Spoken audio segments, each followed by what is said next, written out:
sobre o café. Então, hoje nós vamos dar continuidade ao assunto da aula anterior, que é o café, certo? Vamos lá entender um pouquinho da questão, do ciclo do café e como ele se deu no Brasil. Os três e o Vale do Paraíba na colheita de café. Então, os três trafegavam com velocidade pelas ferrovias, atravessavam montes e matas nativas até as estações que ficavam nas cidades para descarregar ou carregar as mercadorias, ou seja, carregar as sacas de café, certo? O Vale do Paraíba, Rio de Janeiro, destacou-se como local de grande produção cafeeira, certo?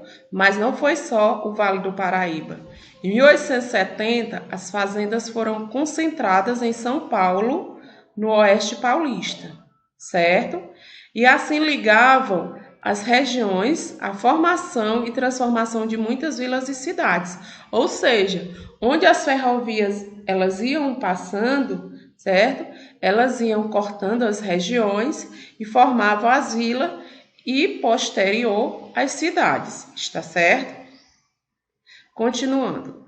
A cafeicultura e os trabalhadores. Então, nesse período, no início do ciclo do café chamado, quem trabalhava nesses locais, gente, eram os escravizados, aquelas pessoas que vieram da África e que vieram aqui forçados, eles vieram para trabalhar nos engenhos de cana-de-açúcar e depois eles foram utilizados para trabalhar na lavoura cafeeira, certo? A comercialização de café foi muito lucrativa para a economia brasileira.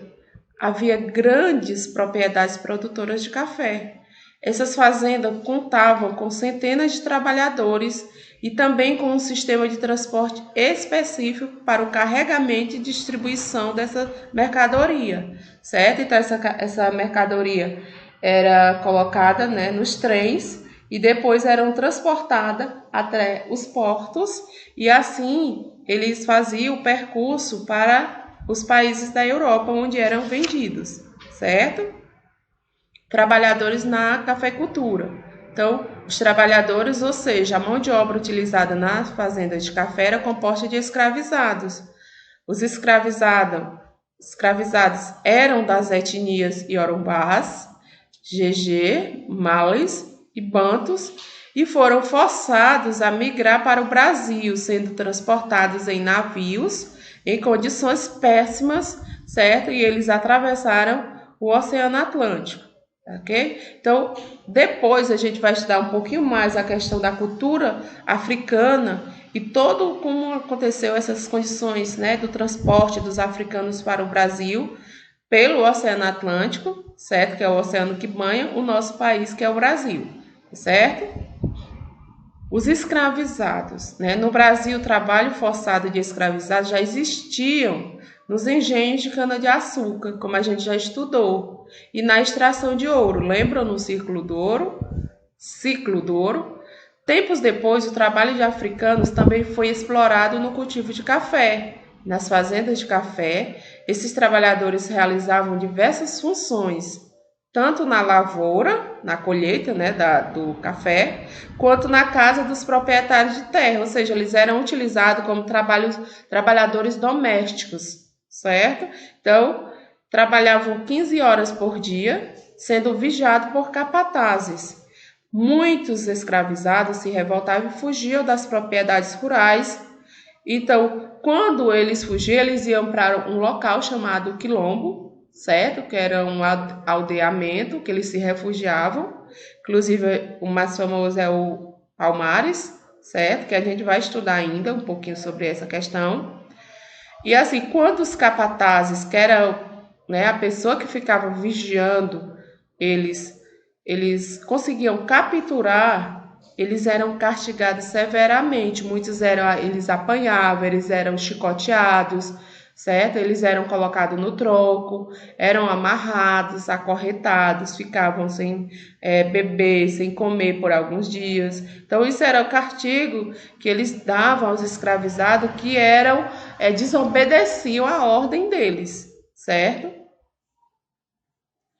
E então a produção de café. Na produção de café, todo o trabalho era braçal e manual, ou seja, não tinha máquinas na época para fazer esse trabalho. Era realizado por escravizados e envolvia desde o semeio e a colheita até o processo final. Não apenas de peneirar e secar os grãos ao sol, mas também de moê-lo, ensacá-lo e transportá-lo de um local para outro. Está certo? E eles tinham, gente, uma maneira de andar, né, com as sacas de café. Vocês estão vendo na foto que também tem no livro de vocês. Então, o café, para ser consumido, o café deve ser torrado e moído, como a gente conhece, né? Vocês sabem que a gente compra o café, mas ele já passou por todo um processo na fábrica hoje. Antes desse processo era feito manualmente. Antigamente utilizava-se o pilão para moer os grãos de café. Depois eu mostro para vocês o que é um pilão, como é que é feito todo nesse processo de moer. Os escravizados carregavam as sacas de café pela cidade, da estação ao porto, e conforme o passo de um sino ou chocalho que tocavam, vocês estão vendo aí, né? Então ele tinha toda uma rotina, toda uma maneira de carregar que era para isso ser mais rápido. O sucesso da produção do café brasileiro, além do tipo de solo apropriado, dependia do trabalho escravo. Então, os escravizados, eles foram principal mão de obra nessa época para trabalhar, né? Isso no início do ciclo do café, porque depois a gente vai ver que vieram os imigrantes da Europa, certo? Que é isso que a gente vai ver agora. Então, a chegada de imigrantes europeus. Então, entre os séculos, né? 19 e o século 20, pessoas vieram de vários países incentivadas para vir trabalhar no Brasil. Naquela época, o que foi que aconteceu? Eram divulgadas propagandas que prometiam terras e a vida próspera para esses trabalhadores. Então, lá na Europa, tinha uma propaganda dizendo que os trabalhadores, os imigrantes que vieram para cá, eles iam ter uma terra, iam plantar, iam colher, iam ter lucros, e esses lucros eles podiam enriquecer facilmente, certo? Mas quando eles chegaram aqui, a história foi bem diferente, ok?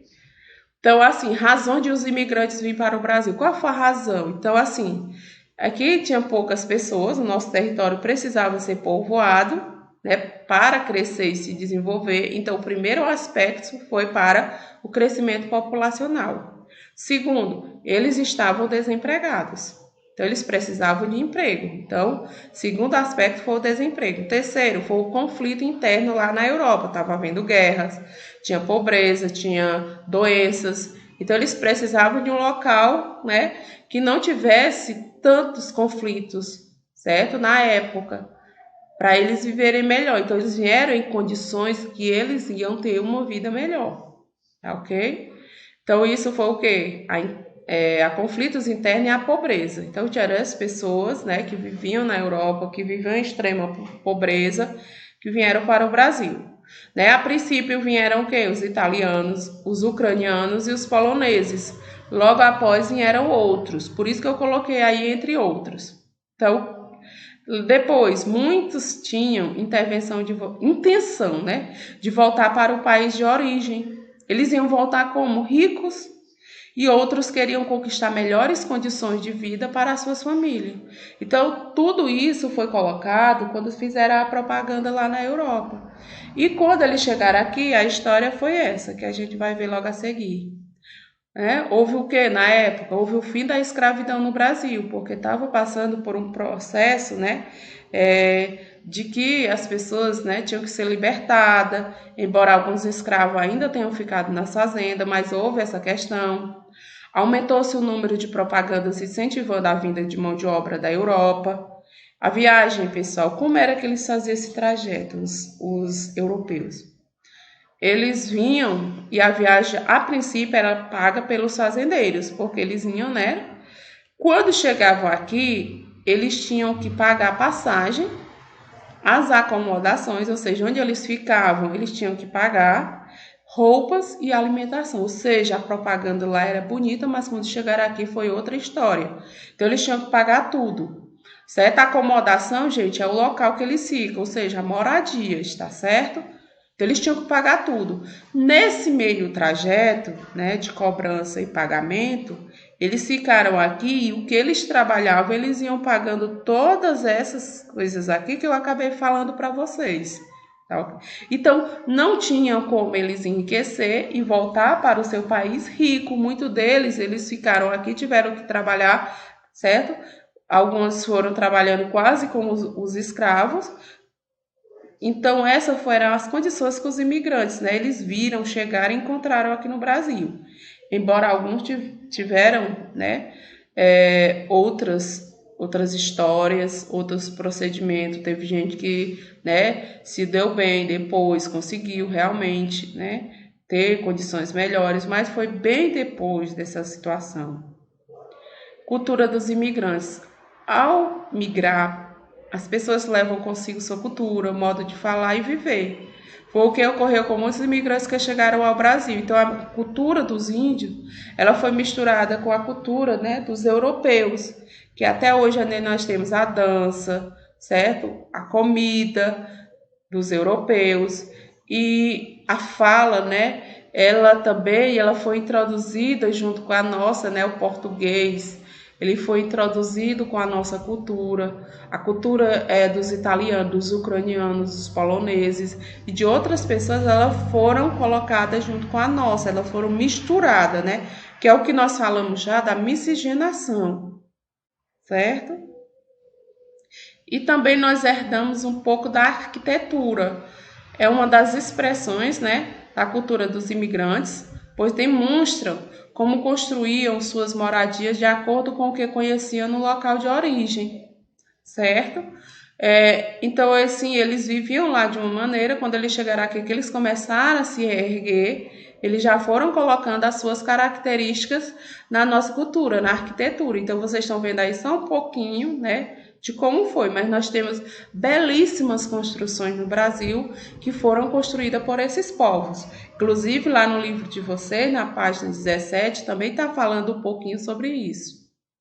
Outra característica da maneira de construir na Polônia, Holanda, Ucrânia, Itália e Alemanha, elas foram incorporadas a algumas casas do sul do Brasil. Então, vocês podem até estar observando que as casas do sul do Brasil, ela tem uma arquitetura diferente, um pouco mais europeia, por conta dessa questão dos imigrantes que vieram aqui, tá certo? Então, vocês depois vão fazer a atividade